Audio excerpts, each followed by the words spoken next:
really, it just is.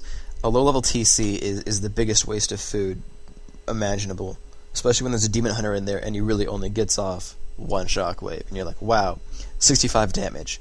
I spent 400 gold on 65 damage. Wow. And really, one of the goals of the game should be keep the TC low.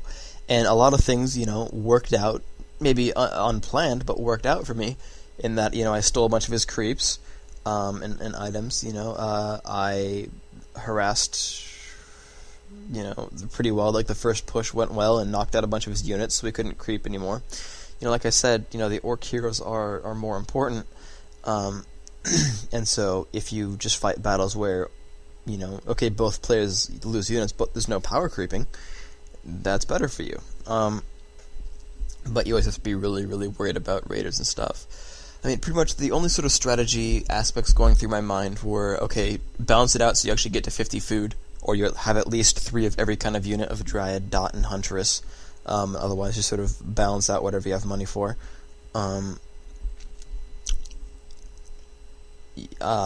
mean, it's the early game. I mean, there's so many different variables at the early game. The AOW creep is very important, and you have the Wisp there to check if he's harassing or not. Those are both important points that weren't accidents.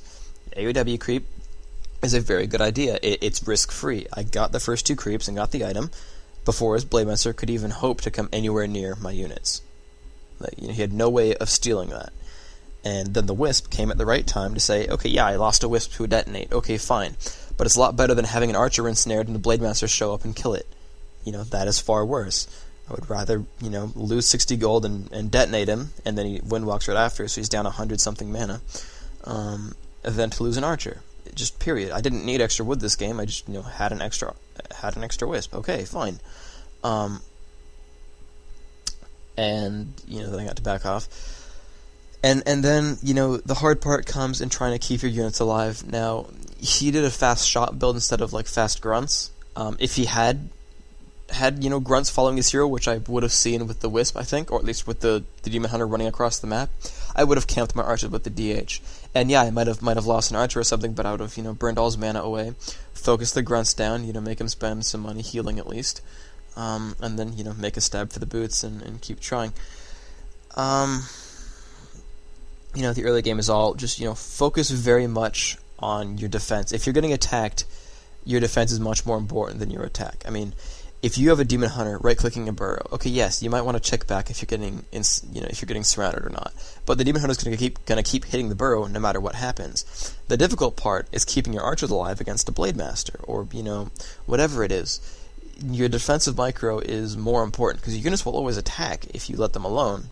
And that's 80% of what units do is they attack random stuff. Keeping them alive, the other 20% is what requires your actual attention. And you gotta go do it. And so that's what you're splitting your time to is mostly your defensive micro. And keeping your base alive. And I kept all my archers alive, which is pretty good because it was day and there was a Blademaster in my base, and my archers both lived. Score. And then I hid as soon as night came, because there's no point in running around anymore. He is faster than you. Moonwells don't recharge that fast. You would have outdamaged them, so you just hide. And then I went for the boots because I thought he was going for them. As it turned out, he went for that orange camp up there, but, you can't assume everything when the hero's invisible. But even then, having the boots helped a lot. I got to chase down 2 grunts and kill them because of boots. It's huge. I mean, he would have killed a lot more of my archers if he had boots. At least, had them earlier. Really, really an important point. And then just the push, you pick up the Beastmaster and you just go. If you got control over the Goblin Merchant, he wouldn't have dust. I mean, he did. But if you have control over it, you can deny him dust. Especially on Echo, where there's only one shop, you can actually really keep him from revealing your archers, and that is a big deal. You just buy it and sell it off right away, or you buy it, use it once, you can find his Blademaster and sell it off.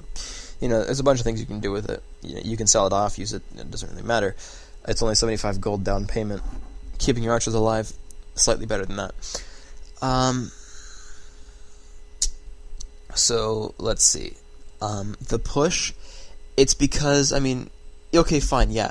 he has a Blade Master, he has grunts, he's gonna have salves, but right at tier 2, if you teched in time and you get the push started, and the thing is, I got kind of screwed up because, he had salves on him, and he was creeping and my crap got ensnared, his too, so it worked out fine. But, I mean, the goal of that push is, okay, he's got 700 hit point grunts, 4 of them. A lot of units are probably injured, and you've got Quill Beasts to go send after them if they're being salved. You can just, press Q and go right-click a grunt, or, go back into his base, and it'll auto-attack any military units it finds. So he's got 4 grunts and a Blade Master at most. Anything that's injured is not going to be part of the battle because it'll die too fast.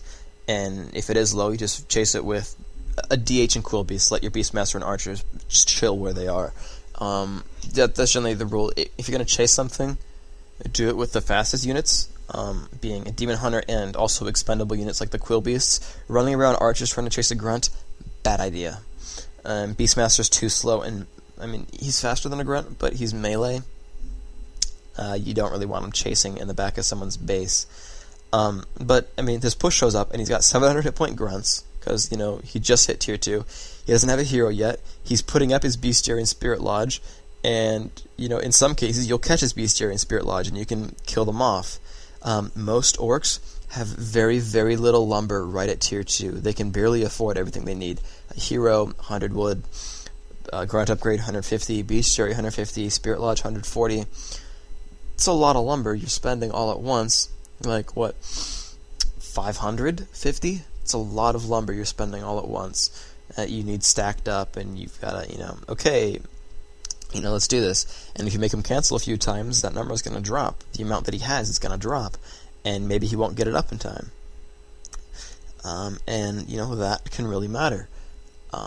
If you made any macro mistakes at all, he's not going to have one of his key buildings. And, yeah, I mean, you just sort of have this fight where, yeah, you'll probably lose your archers, but another point that it does is it allows you to let your Ancients of Lore and Wind and stuff go up uninterrupted, because one of the things I hate against Orc, and, Orcs, hey, by the way, this is really good, when they hit tier 2, go right-click their Winds and Lores under construction, because, I mean, they have a Demon Hunter and Archers. They're not going to kill your Blade Master off. And as long as you run your grunts away in time, they're not going to kill them either.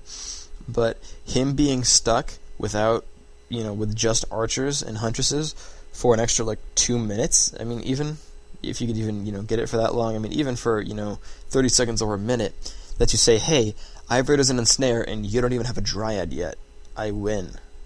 And it really is a big deal to get that going on. It's pretty huge. So,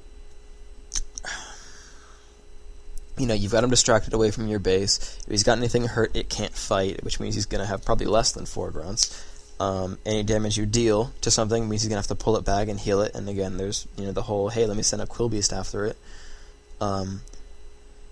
And you can cancel buildings and stuff. There's no second hero. Whereas you Tavern into yours, so you do have it. I mean, there's so many good points to pushing right at tier 2. If they're really good players, though, they're gonna kick your ass. Like Lyn.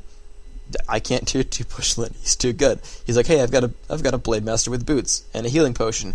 You're not gonna kill him, and your archers are all dead. But thing is, none of us are gonna play Lyn anytime soon. Everyone else is gonna be like, okay, let me right-click my grunts into your, archers. Crap, my grunts died. And that's about it. I mean, really, you can win a lot of games like that.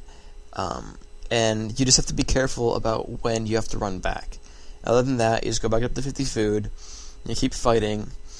Once the TC hits level 3, then you'll have to probably buy some healing scrolls, but until then, it doesn't really matter. And that's really the only complexities to that matchup. It's about that simple. Keep your archers alive. If you can, steal his creeps away. It's really specific only to Echo and maybe Tyrannus. The other creeps are too hard on the other maps, like Meadows, Turtle. Those creeps are a lot more durable and damaging and stuff. And yeah, I mean, that's just sort of how it goes. You do a good push, and you'll do really well. So, thank you for listening. Hope you enjoyed. Goodbye.